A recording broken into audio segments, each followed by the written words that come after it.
Hello friends, good afternoon to all of you. You are watching commerce winner with Gaurav Verma. अगर आप अच्छा कुछ देख रहे हैं तो कॉमर्स विनर देख रहे हैं।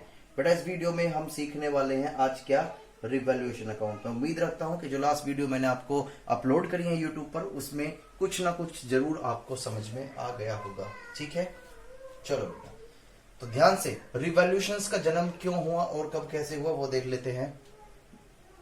व्हेन रिवाइज, या अगर हम ब्रैकेट में बोले से चेंज, क्या बेटा, change value of assets and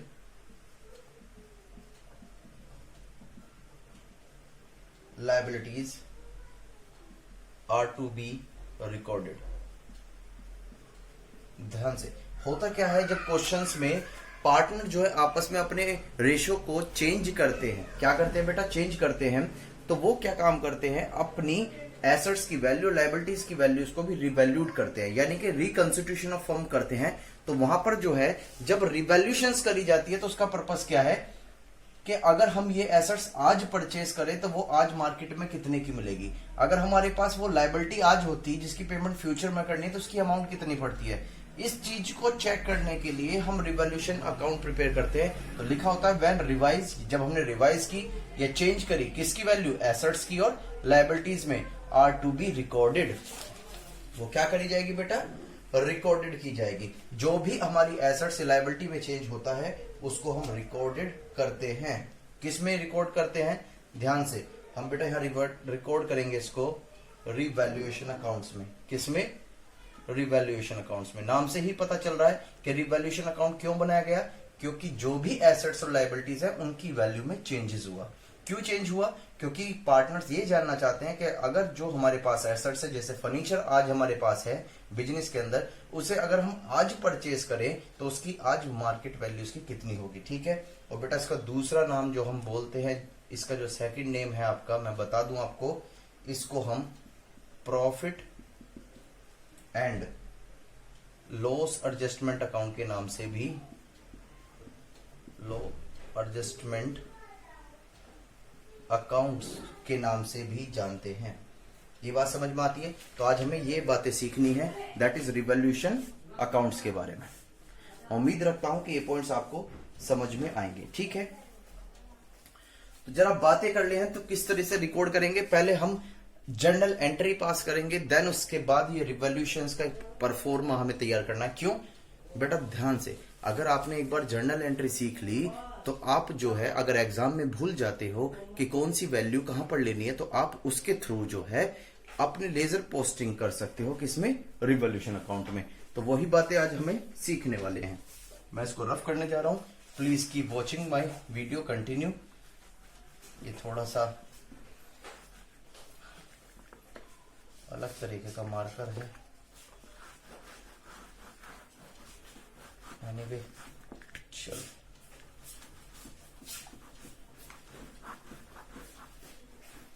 इसकी इंक थोड़ी डार्क आ गई बेटा।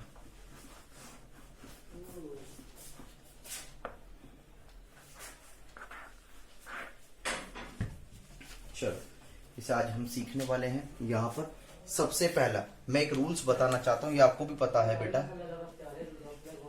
ध्यान से। एसेट्स अगर इंक्रीज होती है तो बेटा उसे हम क्या करते हैं, डेबिट, और डिक्रीज होती है तो उसे क्या करते हैं, क्रेडिट। ये आपको 11th क्लास में मैंने रियल अकाउंट में भी स्टडी कराई थी। उसके गोल्डन जो रूल्स होते हैं, रियल अकाउंट डील करता है एसेट्स में, और वो कहता था कि अगर आपके पास एसेट्स आ रही है, दैट इज मीन्स इंक्रीज हो रही है उसकी वैल्यू, तो हम क्या कर देंगे बेटा, डेबिट कर देंगे। अगर वैल्यू उसकी क्या हो रही है, डिक्रीज हो रही है, तो उसकी वैल्यू को क्या कर देंगे, हम क्रेडिट कर देंगे। ठीक है, ठीक, हमने लायबिलिटीज के बारे में भी यही सुना था। तो लायबिलिटीज के बारे में क्या कहा गया था, ध्यान से, अगर लायबिलिटीज की वैल्यू इंक्रीज होती है तो बेटा उसे क्रेडिट कहेंगे और डेबिट करेंगे। तो अगर वो डिक्रीज हो रही है तो क्या करते हैं, डेबिट। ये बात समझ में आती है। तो बेटा हमें अभी तो पढ़ा, हमारे पास दो ही तो चीजें हैं गिन चुन कर, क्या, एसेट्स है, लायबिलिटीज है। इनकी वैल्यू में अगर हम रिवैल्यूएशंस करेंगे तो क्या होगा, या तो चेंज ही नहीं होगा, हाँ सर, या इंक्रीज होगा, यस सर, या डिक्रीज होगा। यही तो तीन कंसेप्ट हो सकते हैं ना। तो वही तीनों चीजें हमने सीखनी है। अगर कोई भी वैल्यू में चेंज नहीं होता है तो उसे हमें इग्नोर कर देना है, उसका कोई भी ट्रीटमेंट हमें नहीं करना है। लेकिन याद रहे, अगर हमारी वैल्यू को इंक्रीज या डिक्रीज होती है तो वहां पर जन्म होता है रिवैल्यूएशन अकाउंट या P&L लॉस एडजस्टमेंट अकाउंट का। ठीक है, ये बातें आज हमें सीखनी है और इस वीडियो में कंप्लीट करनी है। मैं उम्मीद रखता हूं कि आपको ये वीडियो समझ में आ रही होगी और आप जो है इस वीडियो के माध्यम से अच्छी तरीके से कंसेप्ट को सीख पाए। मेरा यही पर्पस है। और देखते हैं क्या करना है। चलो सबसे पहले देख लेते हैं, आज हम यहां पर देख लेते हैं। जैसे अगर सपोज करो एसेट्स इंक्रीज हो रही है, ध्यान से बेटा, एसेट्स इंक्रीज हो रही है। क्या हो रही है बेटा? एसेट्स इंक्रीज हो रही है। चलो ठीक है, फॉर इंक्रीज इन एसेट्स, बेटा ध्यान से, अगर एसेट्स में इंक्रीज हो रहा है तो मैंने अभी आपको बताया था क्या, अगर एसेट्स इंक्रीज हो रही है तो बेटा उसको डेबिट करें। तो ध्यान से, जो एसेट्स आपकी इंक्रीज होगी उसको हम क्या कर देंगे? डेबिट कर देंगे। दैट इज, उसका नाम आ जाएगा, लेकिन अभी हम ऐसे ही सीख रहे हैं तो इस वजह से हम इसके यहां पर एंट्री करेंगे assets account debit to revaluation, to revaluation account, that is being value of assets, value of assets increase. Clear है? छोटी सी बात है, वेरी गुड। यहीं अगर हम बात करें कि फॉर डिक्रीज इन एसेट्स, और मैंने आपको बताया था अगर एसेट्स डिक्रीज होती है तो बेटा क्या करते हैं सर? उसको क्रेडिट कर देते हैं। क्या कर देते हैं? क्रेडिट। ये आप रियल अकाउंट्स के रूल्स के अकॉर्डिंग भी चेक कर सकते हो।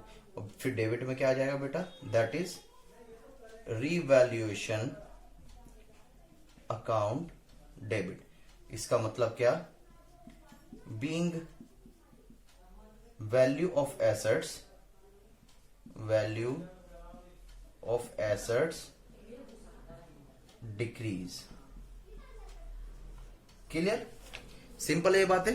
अभी एग्जाम्पल के पॉइंट से भी देख लेंगे। इस एंट्री को प्लीज जल्दी से कॉपी करें, फिर हम कंटिन्यू करते हैं। ये तो थी आपकी एसेट्स की बातें। फिर से बता रहा हूं बेटा, या तो वैल्यू इंक्रीज या डिक्रीज होगी तो ही ट्रीटमेंट करेंगे। अगर उसका वैल्यू पर कोई इफेक्ट ही नहीं है, ना वो इंक्रीज हुई है ना डिक्रीज हुई है, तो बेटा उसका कोई भी ट्रीटमेंट हमें नहीं करना। रिवैल्यूएशन अकाउंट्स में केवल एसेट्स या लायबिलिटीज की वैल्यू में अगर कोई चेंज आता है तो उसको कंसिडर करते हैं। ठीक है, ये तो थी हमारी एसेट्स की बातें। लेकिन अगर हम किसकी बातें करें बेटा, यहां लायबिलिटीज की बातें करें तो किस तरीके से होने वाली है वो भी देख लेते हैं जरा। आज थोड़ी सी जो इंक है वो मुझे लगता है वो डार्क है, तो इस वजह से थोड़ा सा रफ होने में प्रॉब्लम कर रही है, बट कोई बात नहीं।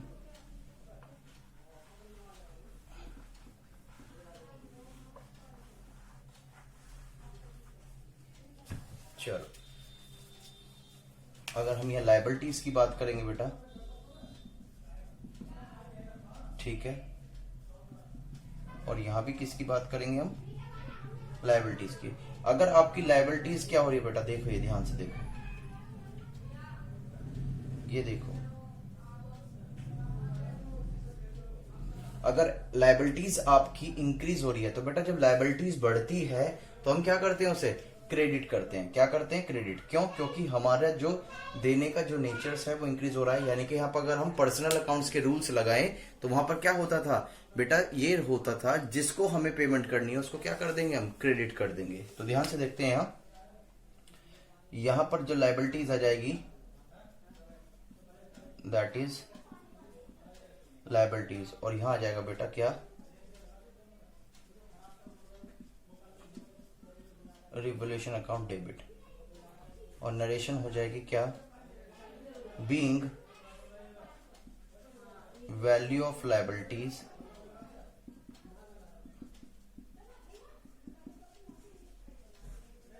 इंक्रीज। और यहीं पर अगर हम इसकी बातें करें, अगर डिक्रीज हो जाती है तो जब लायबिलिटी डिक्रीज होती है तो बेटा उसे क्या कर देते हैं, डेबिट। क्या कर देते हैं, debit. That is liabilities account debit to revaluation account, being value of liabilities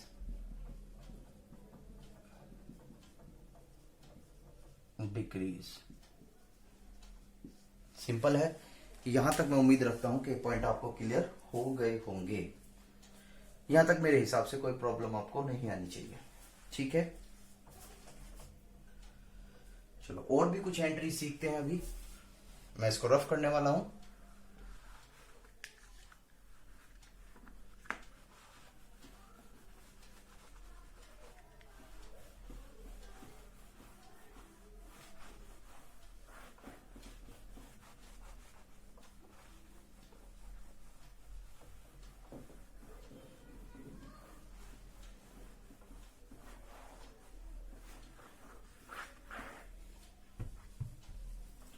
चलो, कभी कभी बेटा ऐसा आ जाता है कि हमें क्या काम करना पड़ता है, अनरिकॉर्डेड एसेट्स होती है। ध्यान से, कभी कभी सिचुएशन ऐसी हो जाती है बेटा कि जो हमारे पास एसेट्स की रिकॉर्ड ही नहीं किया, लेकिन हमें क्या करना पड़ता है, फिर उसे रिकॉर्ड करना पड़ता है। तो मैं अगर यहां बात करूं, फॉर रिकॉर्डिंग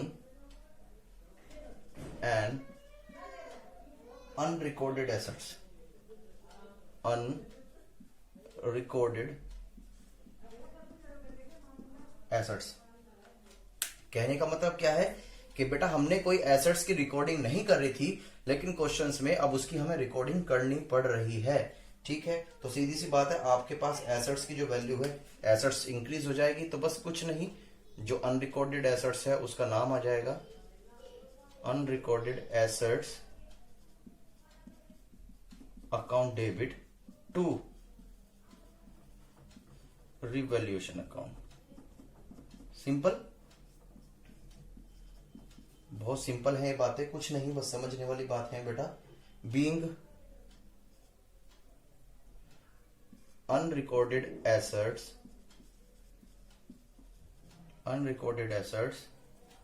आर रिकॉर्डेड, कुछ भी नहीं है, बहुत सिंपल सी बातें हैं यहां पर। कभी कभी यही सिचुएशन आ जाती है बेटा कि लायबिलिटीज जो आपने रिकॉर्ड नहीं करी, लेकिन वो फिर बाद में आपको रिकॉर्ड करनी पड़ती है, तो उसके बारे में भी हमें पता होना चाहिए। That is for recording unrecorded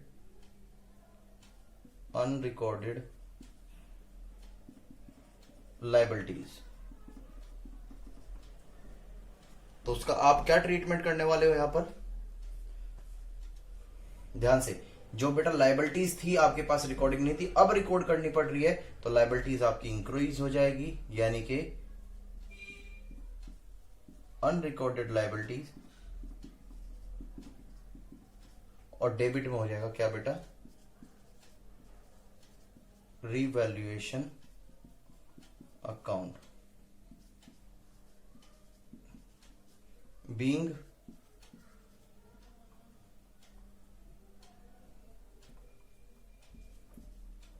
unrecorded liabilities are recorded। ठीक है, ये बात मैं उम्मीद रखता हूं कि ये पॉइंट्स आपको इजी वे में समझ आ रहे होंगे। चलो ठीक है,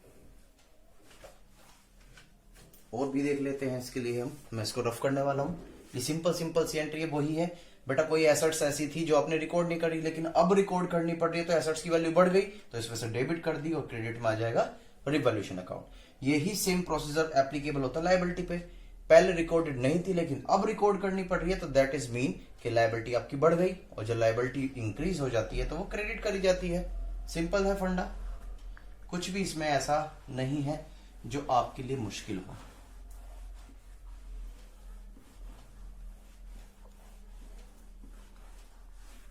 चलो और भी देखते हैं।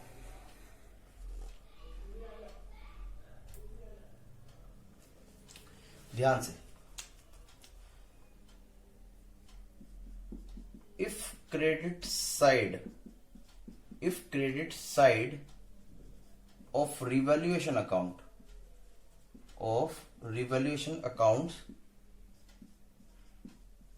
are more than debit side,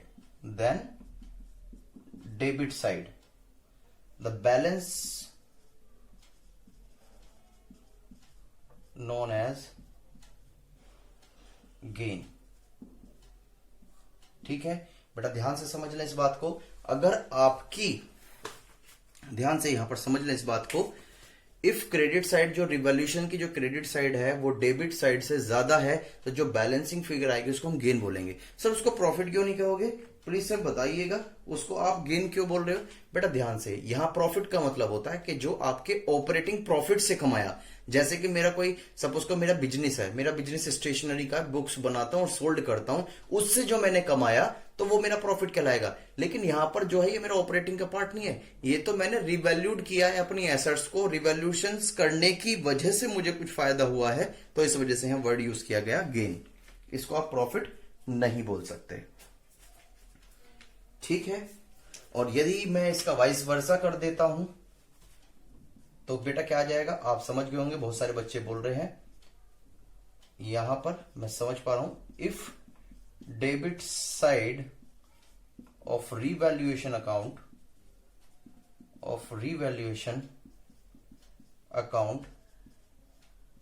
are more than credit side. किससे बेटा? Credit side. तो the balance known as loss. क्या बोला जाएगा बेटा? लॉस। इसके साथ आप नेट वर्ड भी यूज कर सकते हो, नेट गेन या नेट लॉस।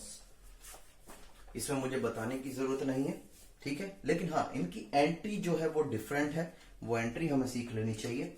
बट अगर प्रॉफिट होता है तो यहां पर देखिएगा क्या एंट्री पास हो गई,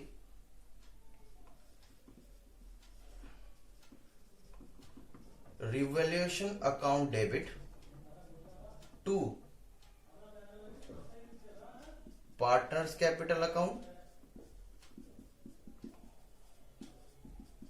ठीक है, या बेटा आ सकता है यहां, ये एंट्री है आपकी, या आ सकता है क्या, करंट अकाउंट। और ये आपको पता है करंट अकाउंट कब आएगा बेटा? अगर क्वेश्चन में बैलेंस शीट में आपको करंट अकाउंट दे रखा और कैपिटल भी, तो वहां पर समझ जाए कि आपका फिक्स मेथड यूज किया जा रहा है। कौन सा मेथड बेटा? Fix capital method. और मैंने आपको बताया था जब फिक्स कैपिटल मेथड फॉलो करती है पार्टनरशिप फर्म, तो वहां पर सारी ट्रांजेक्शन, जितना ही प्रॉफिट लॉस सैलरी वगैरह होता है, वो सब करंट अकाउंट में ट्रांसफर होता है। अगर बैलेंस शीट में कुछ या कोई इंफॉर्मेशन नहीं है, बैलेंस शीट में कुछ नहीं कहा गया, तो हम ये अज्यूम करते हैं कि वहां पर कंपनी जो है fluctuation capital account method follow कर रही है, जिसमें हमें केवल एक अकाउंट प्रिपेयर करना होता है जिसका नाम है पार्टनर्स कैपिटल अकाउंट। ठीक है, मैं उम्मीद रखता हूं ये पॉइंट आपको समझ में आ गया होगा। और बेटा किस में जाएगा? ओल्ड रेशो में। किस रेशो में? ओल्ड रेशो में। ठीक है, अगर मैं यहां लॉस की बात करूं तो इसका बेटा उल्टा हो जाएगा। क्या हो जाएगा? बस यही, पार्टनर्स कैपिटल अकाउंट डेबिट या current account debit to revaluation account. क्या? Revaluation account. ठीक है, ये भी किस में होगा बेटा? ओल्ड रेशो में। ठीक है, ये प्रॉफिट के समय यानी कि जो गेन होता है उस समय आपको एंट्री पास करनी है, और ये लॉसेस के समय आपको एंट्री पास करनी है। ठीक है, यहां तक मैं उम्मीद लगाता हूं कि यहां तक कोई भी प्रॉब्लम्स नहीं होने वाली है। मैं इसको रफ करने वाला हूं। ये छोटी छोटी सी बातें हैं जो आपको आगे ले जाएंगी। और बेटा विश्वास मानिए कि जब एडमिशंस का क्वेश्चन आता है, कभी कभी जर्नल एंट्रीज ही पूछ लेते हैं, बट आपको आपके टीचर्स आपको क्वेश्चंस कराना सिखाएंगे, बिल्कुल सिखाएंगे, क्वेश्चन आप कर भी लोगे। लेकिन जब जर्नल एंट्री ही नहीं होगी और क्वेश्चन जर्नल एंट्री के बारे में पूछेगा तो क्या से काम करोगे? तो बेटा ये कंसेप्ट आपके क्लियर होने चाहिए। ठीक है, चलो मैं कुछ एंट्री और बताता हूं। when remuneration remuneration is paid to partner, यानी कि रेम्यूनरेशन का मतलब है सैलरी। जब पार्टनर, होता क्या है कि बहुत सारे ऐसे पार्टनर्स होते हैं जिनको अकाउंट की नॉलेज होती है, वो क्या करते हैं, वो सारा रिवॉल्यूशंस का काम वो खुद ही करते हैं। क्या करते हैं? खुद ही काम करते हैं। ठीक है, वेरी गुड, कोई दिक्कत नहीं। तो उस समय भी कुछ अमाउंट उन्हें पे करी जा सकती है। ठीक है, या कोई वर्किंग पार्टनर होते हैं पार्टनरशिप फर्म में, तो उनको भी क्या दी जाती है बेटा? एक सैलरी दी जाती है। क्या दी जाती है? सैलरी। तो जब भी कभी ऐसी सिचुएशंस होगी तो यहां पर क्या हो जाएगा? दैट इज, ये खर्चा है तो इस वजह से खर्चे में यहां पर किसका नाम आ जाएगा? रिवॉल्यूशंस का नाम। बेटा यहां पर पी एंड एल में इस वजह से नहीं आया, उसका कारण ये है कि पी एंड एल अकाउंट्स तो साल के एंड में प्रिपेयर किए जाते हैं, लेकिन ये जो वैल्यू इन्होंने रिवैल्यूड करी है, कोई जो हमारा बिजनेस ऑपरेशन चल रहा है उसके, उससे हमें कोई प्रॉफिट लॉस, उसके लिए कोई खर्चा नहीं हो रहा। यहां पर क्या हो रहा है कि बेटा यहां पर आपने जो वैल्यू रिवैल्यूड करी है, इस वजह से सारी चीजें जो है रिवॉल्यूशन में जा रही हैं। और यहां आ जाएगा कंसर्न पार्टनर। क्या आ जाएगा बेटा? Concern partner capital account. Concern partner capital account. ये बात समझते हो? कंसर्न पार्टनर का मतलब क्या? कि जिस इंसान को रेम्यूनरेशंस देनी थी उसके ही कैपिटल अकाउंट में क्या करेंगे? हम ट्रांसफर करेंगे। ठीक है, यहां पे आप लिख सकते हो being remuneration credit to being remuneration credit to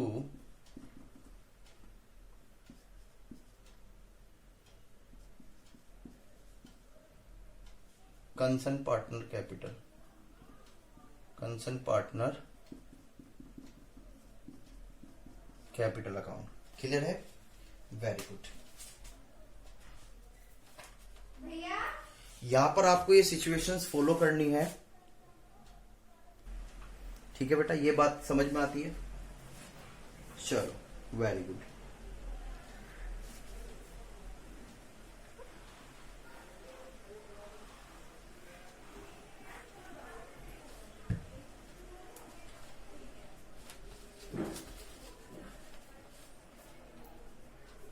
ठीक है, अगर कोई एक्सपेंसेस जो है, ध्यान से बेटा मैं इसके बारे में भी बता दूं जरा।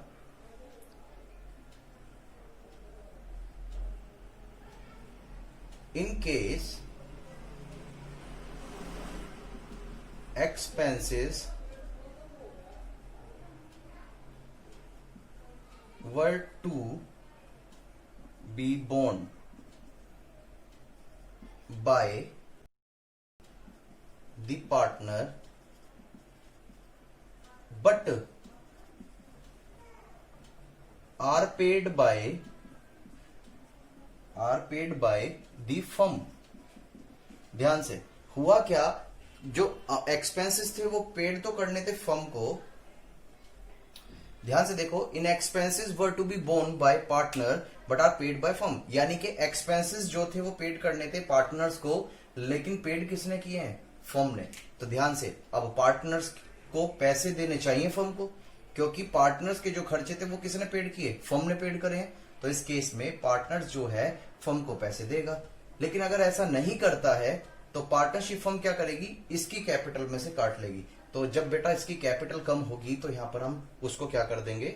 डेबिट कर देंगे। क्या कर देंगे? डेबिट, यानी कि concern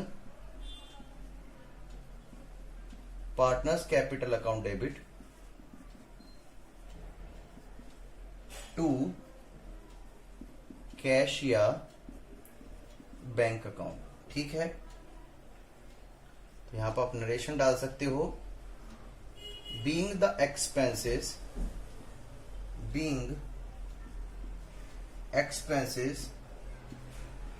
to be borne by the partner paid by firm।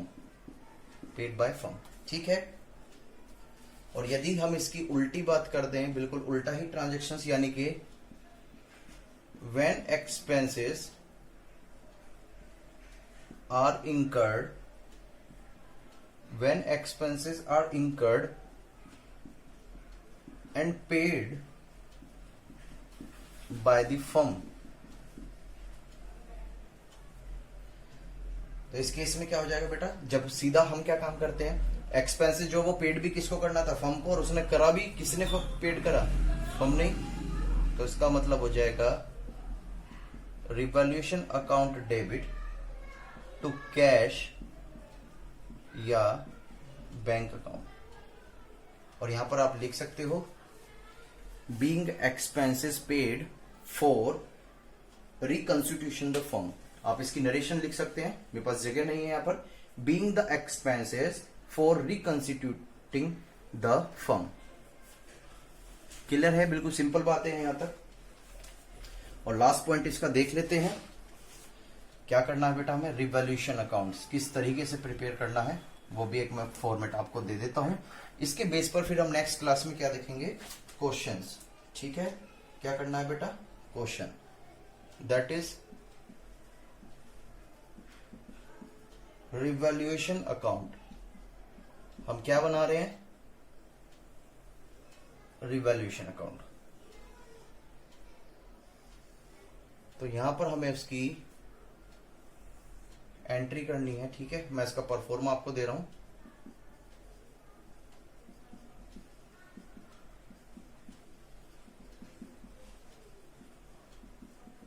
उम्मीद करता हूं कि आपको समझ में आ रहा होगा।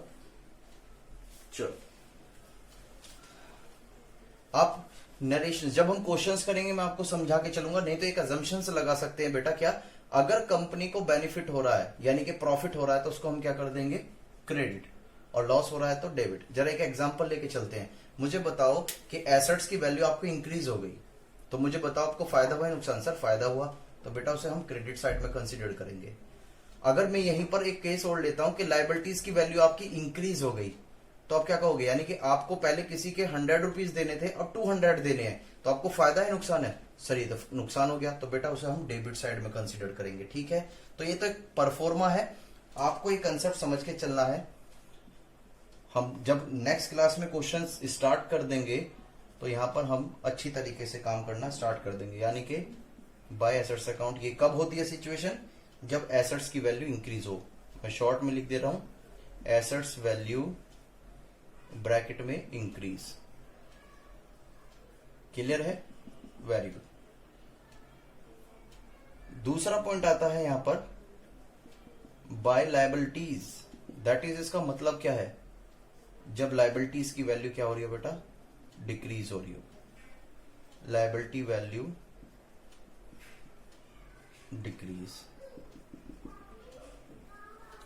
साथ में अगर कोई एसेट्स ऐसी है जिसकी रिकॉर्डिंग आपने करी नहीं लेकिन अब रिकॉर्ड कर रहे हो, तो फिर भी यहां पर वैल्यू क्या हो रही है, इंक्रीज हो रही है, तो इस वजह से आप इसको भी यहां रिकॉर्ड करोगे, that is unrecorded assets.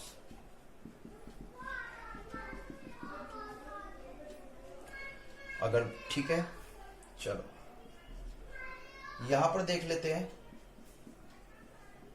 Assets account, लेकिन कब, जब वैल्यू क्या हो रही है बेटा एसेट्स की, डिक्रीज हो रही हो। क्या हो रही हो, डिक्रीज। क्या हो रही हो बेटा, डिक्रीज। यहां तक कोई दिक्कत। लायबिलिटीज को हम यहां पर क्या कर देंगे, डेबिट कर देंगे। क्या कर देंगे बेटा, डेबिट कर देंगे। अगर ये क्या हो रही है आपकी, इंक्रीज हो रही है, ये भी सिंपल सी बात है। अगर लायबिलिटीज आपकी कोई ऐसी है जो रिकॉर्ड नहीं करी लेकिन अब करनी पड़ रही है, तो वो भी तो नुकसान है, क्योंकि आपको किसी के पैसे अब देने पड़ जाएंगे, आपके ऊपर जिम्मेदारी आ जाएगी, तो इसका मतलब ये भी यहां पर आ जाएगी, क्योंकि लॉस है। क्या बेटा, लॉस। और अगर कोई पार्टनर्स को रेम्युनेशंस देनी है तो ये पार्टनर्स कैपिटल अकाउंट में इधर डेबिट हो जाएगा, क्योंकि मैंने इसकी एंट्री भी आपको बना दी है, आप लेजर पोस्टिंग से देख सकते हो। या कोई आपने एक्सपेंसेस करा है तो टू कैश या बैंक, ये एक्सपेंसेस की एंट्री है। ठीक है, और ध्यान से मैंने आपको बताया था, या तो इसमें गेन आएगा, गेन कब आएगा, जब आपकी क्रेडिट साइड ज्यादा होगी आपकी डेबिट साइड से। और हो सकता है लॉस भी आ जाए। लॉस कब आएगा बेटा? जब आपकी डेबिट साइड ज्यादा होगी आपकी क्रेडिट साइड से, तो यहां आ जाएगा लॉस। ठीक है, मैं उम्मीद रखता हूं कि ये परफॉर्मा आप समझ गए होंगे। ठीक है, मैं उम्मीद रखता हूं कि ये परफॉर्मा आप एक बार समझ गए होंगे। ठीक है, मैं फिर भी कैमरे को नीचे कर देता हूं, देखिएगा। ठीक है, मैं उम्मीद रखता हूँ ये पॉइंट आपके यहाँ पर समझ में आ गए होंगे। तब ठीक है, न्यू क्लास में हम स्टार्ट कर देंगे क्वेश्चंस करने। तब तक के लिए bye bye and thank you.